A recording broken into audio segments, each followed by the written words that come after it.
ربي أعوذ بك من همزات الشياطين وأعوذ بك ربي أن يحضرون بسم الله الرحمن الرحيم رب اشرح لي صدري ويسر لي أمري واحلل عقدة من لساني ويفقهوا قولي ربي زدني علما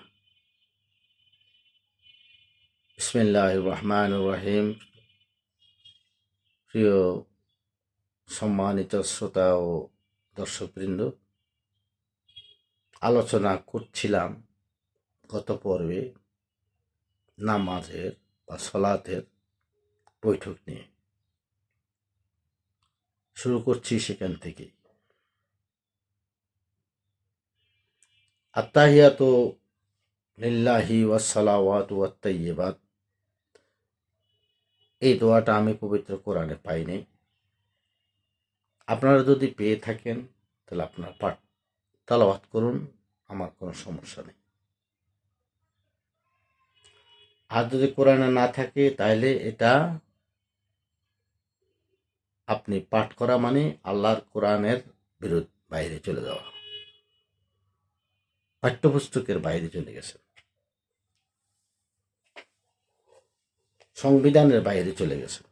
আচ্ছা, গেল সেটা। আর দুরুদি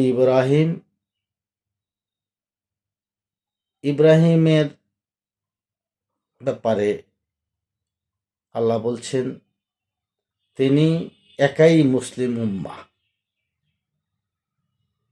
তিনি যে ধর্ম প্রচার করছেন ওনার কোনো উম্মতা ছিল না আমার জানা মতে। উনি নিজেই একটা উম্মা।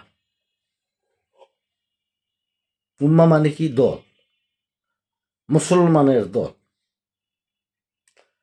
এবং তিনি আমাদের নেতা এবং জাতির পিতা। কার? কোন জাতির? মুসলিম জাতির পিতা। সারা বিশ্বের জাতির পিতা না, বাংলাদেশের জাতির পিতাও না, পাকিস্তানের জাতির পিতা মোহাম্মদ আলীও না। যাই হোক, তিনি আমাদের মুসলিম উম্মার পিতা। এখন এটাকে গুরুত্ব দিতে গিয়ে আমরা কি করলাম, যে কোনো হুজুরের কাছে আপনি যাবেন, দুরুদ ইব্রাহিম পড়েন, দুরুদ ইব্রাহিম পড়েন, একবারে সব বিপদ আপদ শেষ। বাস্তবে কি তাই?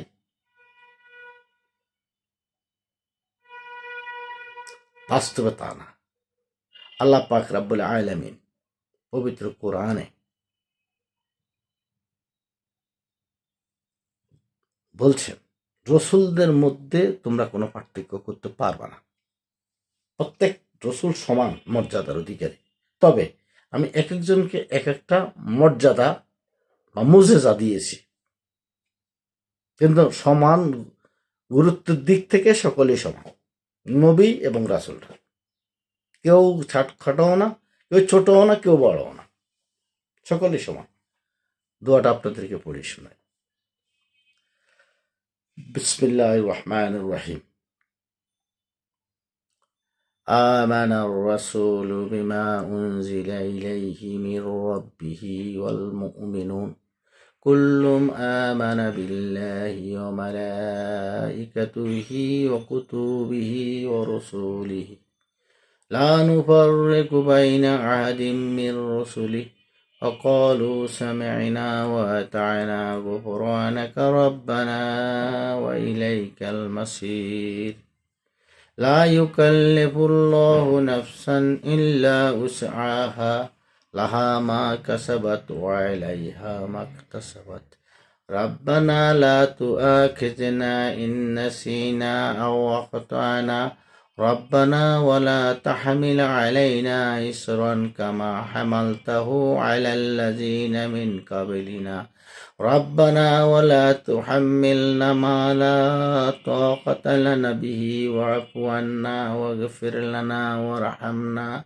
وارحمنا أنت مولانا فانصرنا على القوم الكافرين।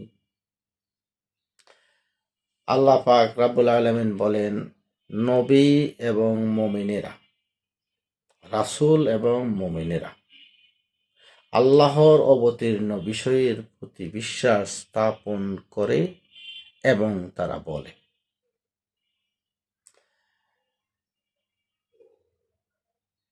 ওয়া মালাইকাতুহি ওয়া কুতুবিহি, তারা বলে কুল্লুন কুল্লুম আমানা বিল্লাহি ওয়া মালাইকাতুহি ওয়া কুতুবিহি ওয়া রুসুলিহি।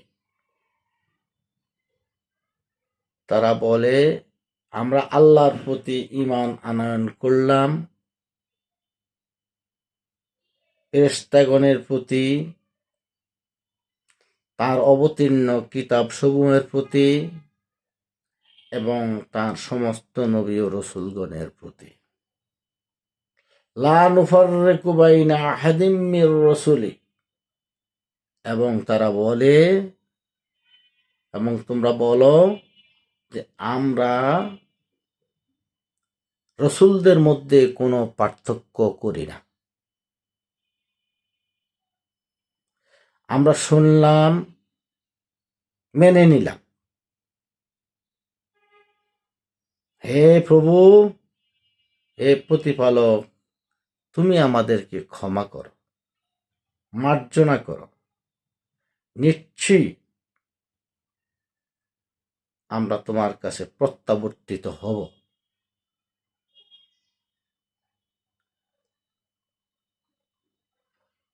হে প্রতিপালক, আপনি আমাদের প্রতি বহনের অতিরিক্ত বোঝা চাপাবেন না, যা ইতিপূর্বে আমাদের পূর্বপুরুষদের উপর চাপিয়েছেন।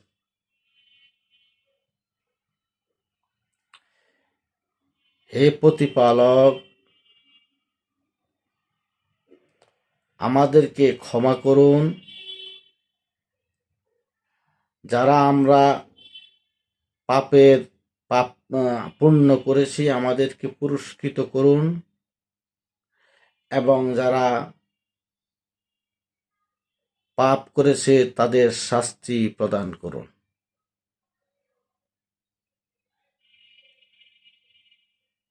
হে প্রতিপালক, আমাদের পূর্বপুরুষদের প্রতি যে বোঝা চাপিয়েছেন সে বোঝা আমাদের প্রতি চাপাবেন না, আমরা অক্ষম। হে প্রতিপালক, আপনি আমাদের পূর্বপুরুষদের ক্ষমা করুন, আমাদেরকেও ক্ষমা করুন, দয়া করুন, রহমত করুন। আমাদের প্রতি আপনার দয়া প্রদর্শন করুন, রহমত দান করুন। নিশ্চয়ই আপনি একমাত্র প্রতিপালক আমাদের, এবং আমাদেরকে বিজয়ী করুন।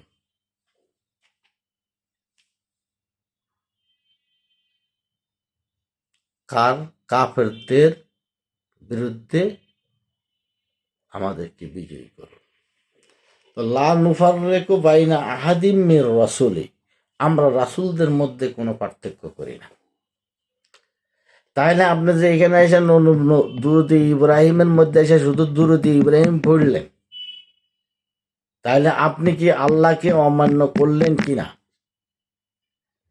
আল্লাহর নির্দেশকে অমান্য করলেন কিনা? আমি সূরা বাকারার কথা বলছিলাম। এই যে দোয়াটা পড়ছে সূরা বাকারার একদম শেষ।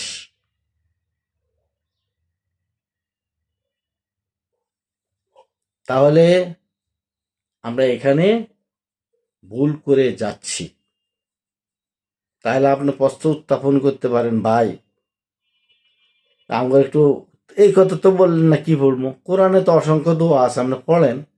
তবে আমার মতে সাহায্যের দোয়া পড়েন। কি দোয়া পড়বেন?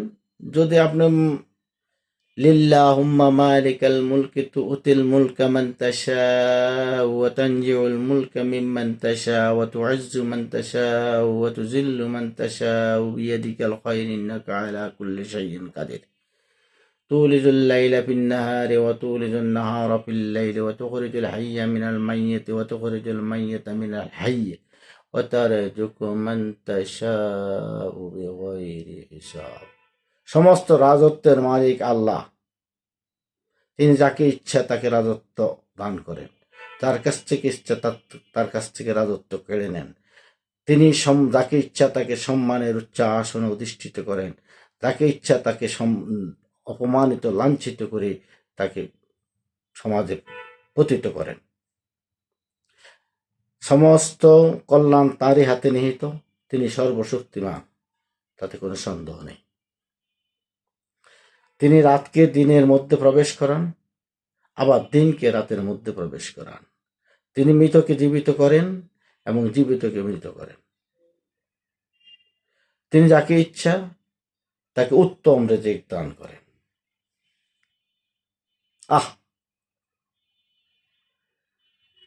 কত মর্মস্পর্শী কোরআনের সেই আয়াত।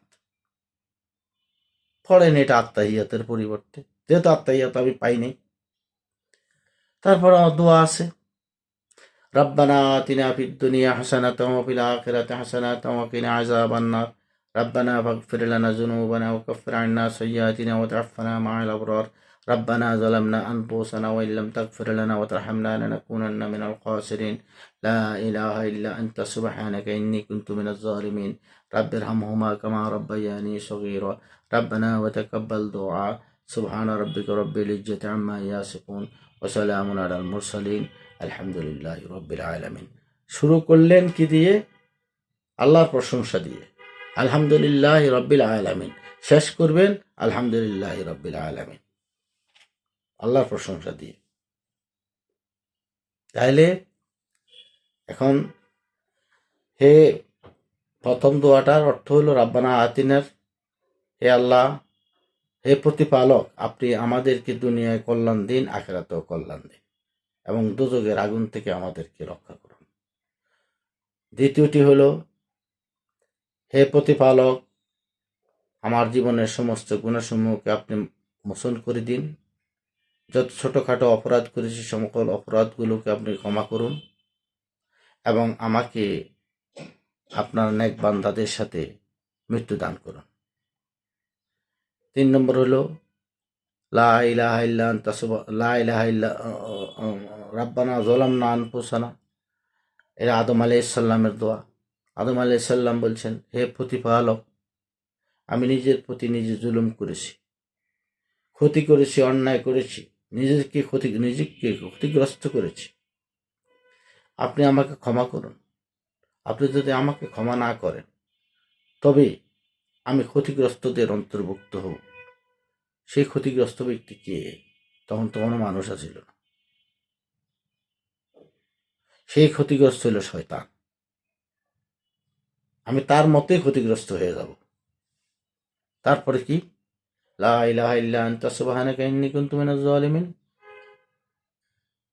আল্লাহ ছাড়া অন্য কোনো ইলা নেই, তিনি পবিত্র, নিশ্চয়ই আমি জালেমদের অন্তর্ভুক্ত। হযরত ইউনূস আলাইহিস সালামকে যখন নদীতে ফেলে দেওয়া হলো, মাছের পেটে তিনি চলে গেলেন। সে অন্ধকার প্রকোষ্ঠ থেকে তিনি আল্লাহর কাছে সাহায্য প্রার্থনা করলেন, নিজের অপরাধ স্বীকার করলেন এবং আল্লাহর কাছে সাহায্য প্রার্থনা করলেন। আল্লাহ পাক রব্বুল আলামিন মাছকে নির্দেশ দিল, তুমি তাকে ছেড়ে দাও।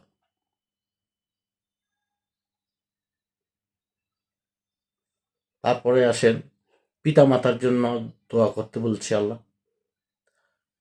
রাব্বিরহামহুমা কামা রাব্বায়ানি সগীরা, হে আমার প্রতিপালক, আপনি আমার পিতা মাতার প্রতি রহমত দান করুন, যে রূপে তেনারা আমাদেরকে ছোটবেলায় লালন পালন করেছেন আদর যত্ন সহকারে, সেভাবেই আপনি তাদেরকে রাখুন। রাব্বানা ওয়া তাকাব্বাল দোয়া, হে প্রতিপালক, আপনি আমার দোয়াকে কবুল করুন।